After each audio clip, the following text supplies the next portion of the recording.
जो कि एनआरआई है।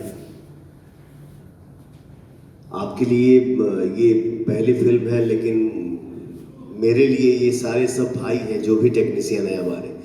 मैं अपने जीवन में कभी ये समझा ही नहीं कि वो मेकअप मैन है, वो लाइट वाला है, वो कैमरा वाला है, वो प्रोडक्शन वाला है।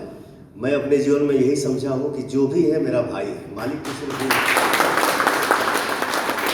तो हम सब एक भाई हैं, हम सब एक परिवार हैं, और मैं परिवार का एक सदस्य हूँ। और मुझे लगता है कि हम सब भाई मिलके मेहनत करेंगे तो हमारी मेहनत को जो जनता हमारी भगवान है, जो हमारे काम को सराहना करते हैं, कभी दुखी हो जाते हैं, कभी सुखी हो जाते हैं, क्योंकि वो मालिक हैं। हमने क्या फिल्म में काम किया, हमारा पूरा परिवार क्या मेहनत किया, वो तो उनके हाथ में है कि अच्छा बना है कि क्या बना है। इसलिए हम लोग बोलते हैं कि जनता हमारे लिए भगवान है। और मैं अपने लाइफ में 100-125 के ऊपर फिल्म कर चुका हूँ।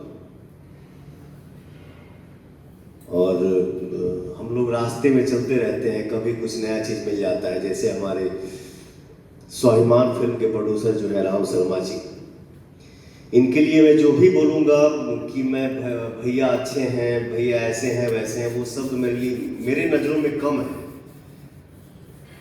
कभी कभी ऐसे प्रोड्यूसर मिलते हैं।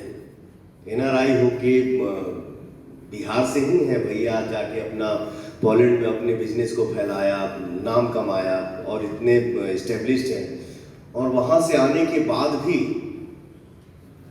फिल्म बनाए जिसका नाम है स्वाभिमान। आज कंप्लीट हो गई हमारी फिल्म, जिस फिल्म का नाम है स्वाभिमान। और इनका ये सोच है कि हमारे गांव का क्या संस्कार था, क्या है और क्या रहेगा।